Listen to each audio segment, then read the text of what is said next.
Good afternoon, by a few minutes. Thank you everyone for being here today. We just had a very productive and exciting meeting talking about our environmental initiative for this year and our climate change initiative, which is going to be the boldest in the United States of America, and no place better than New York to take it on. Before we begin, maybe we'll just go around the table to introduce the people who are here. So you know, we'll start with my left, Wendy New. Wendy? Wendy New from Hugo New Group. Corinna Gore from the Center for Earth Ethics. Dominic Lukenhoff with Hugo New. Lucy Rockefeller Waletsky with the New York State Council of Arts. Ted Roosevelt, the Center for Climate and Energy Solutions. Susanna Kagan with the Nature Conservancy. Rob Dyson from the Dyson Foundation. Jonathan Rose Companies. Larry Rockefeller, New York LCD and RDC. Joe Martinez, the Alliance for Clean Energy and the New York Offshore Wind Alliance. Lee Strickler, Environmental Advocates of New York and EDF board member. Rose Harvey, Senior Fellow, Parks and Open Space at the Regional Plan Association. Cecil Corbin Mark, Deputy Director, We Act for Environmental Justice. Howard Zemsky, I chair the ESD board. Beth Garvey, Special Counsel to the Governor. Eric Kulisade, Parks Commissioner. And Basil Sagos, DEC Commissioner. And I'll ask Commissioner Sagos to make some opening comments. Great, thank you, Governor, and thank you all for being here today. Thank you, Eric, fellow commissioner friend, and thank you to our great environmentalists that are in the room. It's not an overstatement to say that there is no state in America doing what New York is doing, and there's no governor doing what New York is doing for the environment right now, and we are very proud to be part of it. Looking back over the last 9 years at the governor's track record, restoring natural resources, protecting air, water, landscapes, banning fracking, rebuilding the park system as he has, and really putting billions of dollars into clean water that never existed prior to his tenure. It's something we can all be proud of. And frankly, it couldn't come at a better time with the onslaught against the environment out of Washington, to have a governor that has positioned the state well for the first 6 years of his term, and now as we weather this onslaught, to begin boldly filling these holes that the federal government is leaving in our hands. So last year we had a banner year for the environment, culminating when the governor signed the nation's, perhaps the world's leading climate law, setting the most ambitious targets. And I will say that this year is likely to eclipse even last year's historic achievements. The governor in the State of the State led off, and his budget address led off with the environment, and talked about two very critical fronts. First, a $30 billion commitment to renewable energy and clean transportation in New York State. There's no other state in the country is doing that. That is relative to our power system, our clean transportation, and everything from electric vehicle charging stations to clean buses. The flip side of that, when you're looking at the climate crisis that we're in, yes, we can hit the targets with our renewables. We also have to prepare New York for the effects of climate change, and that is how the governor views the $3 billion Restore Mother Nature Bond Act that he has proposed, which again, if approved by voters this fall, will give us critical resources to begin addressing the impacts of climate change all across the state in every community. These are nature-based projects, parks, open spaces, designed to mitigate flood risk, designed to address harmful algal blooms, designed to make communities more sustainable for generations to come. This Bond Act proposal and the energy proposals that the governor has set forth are in addition to a $300 million Bond Act, $300 million EPF, Environmental Protection Fund. And I remember back to my first year with the governor, we were excited about a $5 million increase to the EPF, and the governor brought it to $300 million, and is now for the 6th year in a row at that level. The governor took office and there was no grant money for clean water.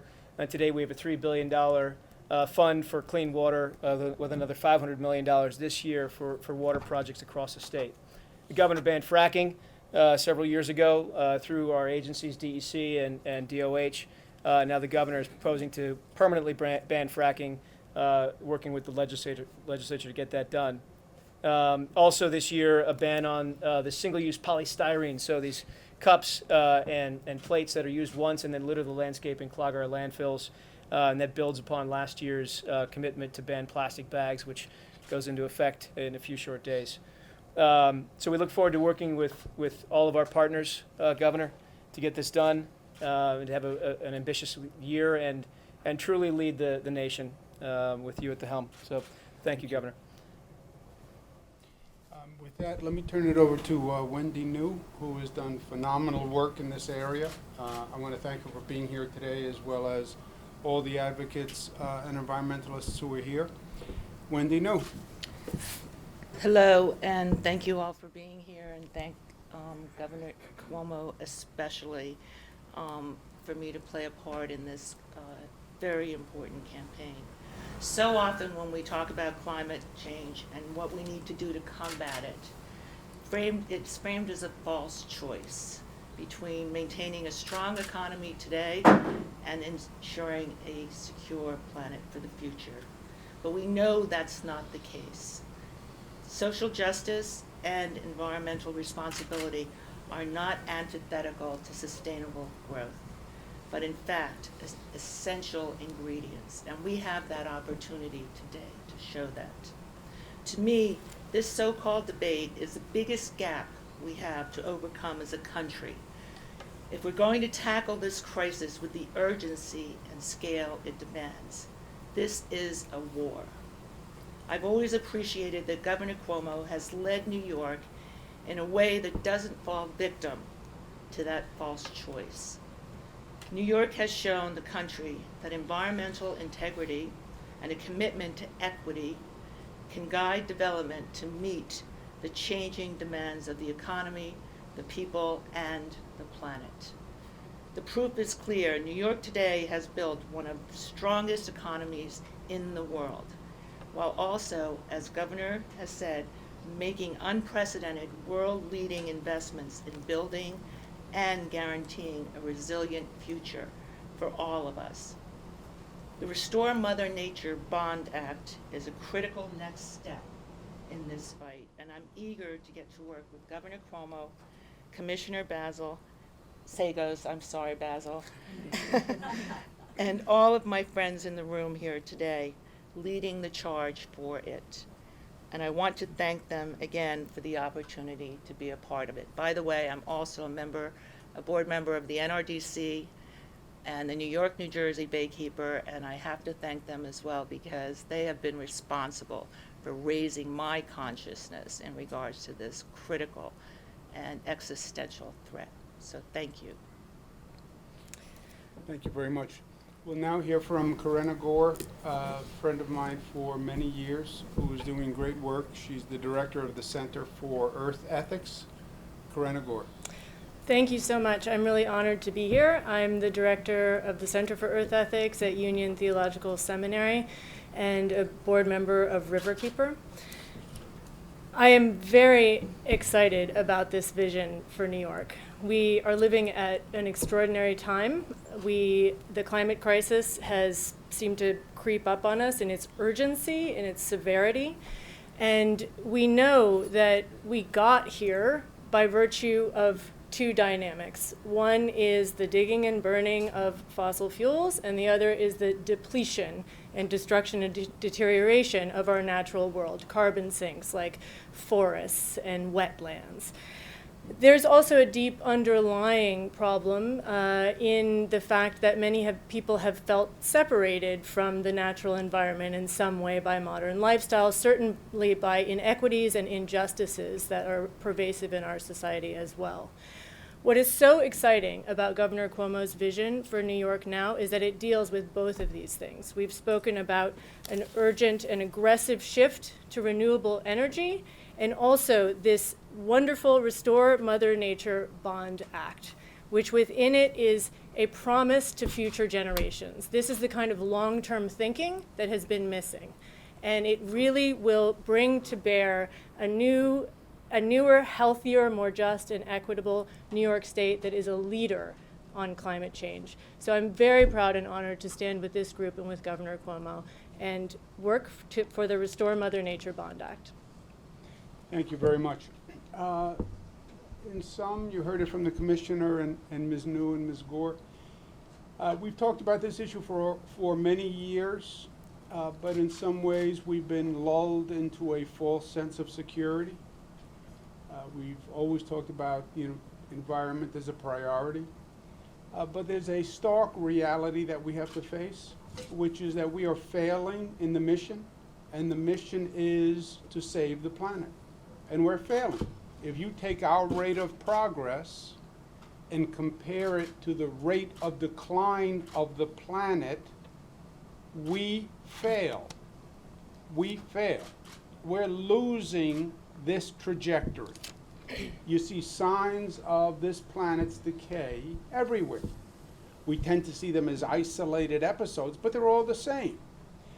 Commissioner mentioned algal blooms. We're losing fresh water to new algae that we can't even figure out how to stop. We have an issue today in New Paltz where the water is poisoned because an oil pipe broke and it infiltrated the aquifer. We have Long Island worried about water filtration because there are chemicals in the water that they can't even figure out how to remove from the water. Yesterday, Lake Ontario, highest levels ever. Why? Nobody knows. The new normal, Mother Nature. We have countries that are burning. California has had all sorts of issues. And it's the same message over and over and over. You're losing this effort. And you only get to lose once. You only get to destroy the planet once. And you will reach a point where we can't go back and repair what we did. So the alarm has to go off. Someone has to understand the magnitude of what we're dealing with and the urgency of what we're dealing with, and step up and do something and show that it can be done. And not just another incremental effort, another incremental effort. Speak the truth to what this is. It is a crisis for the planet. And nobody's in charge of the planet overall, but we are in charge of our state. And the state is our jurisdiction. And do what you can where you can. Think globally, act locally. We are responsible for this state. And we are going to start the most ambitious climate change program that any state has ever undertaken. $33 billion. $33 billion. Largest single sum in this state budget this year is $33 billion for climate change. Part of that is the $3 billion Mother Nature bond issue. Why did we put so much funding into this initiative? Because it is a top priority. Because if you don't save the planet, everything else is irrelevant. And it is that stark. I have been doing this for over 20 years. And it has been an incremental creep where it has been getting worse and worse and worse. And I'm afraid we reached the point of no return. That at one point you just can't reverse the damage you did. And I'm going to do everything that I can as governor of the state before we get to that point. And I think that point is right around the corner.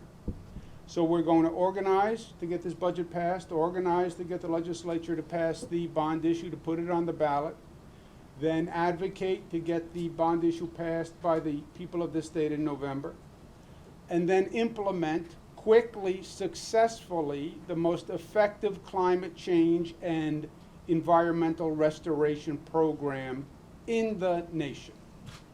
Well, isn't that a bold aspiration? Yes. But we have no alternative. Because either you face the crisis of the time or the crisis defeats you. And we either accomplish this or we lose. And the planet we leave our children is unsustainable. I believe it's that simple. So we will do it. And this state has a long legacy of stepping up to the plate and doing what needs to be done. We're doing more construction than any state in the United States. We're building more roads, more bridges, more airports than any state in the United States of America. We've made more social progress than any state in the United States of America. First state to pass $15 minimum wage, they said it couldn't be done. First state to pass marriage equality, paid family leave. We have a history and a legacy of doing what no one else has done. And then other states can learn from us. And we're going to do it again here on this.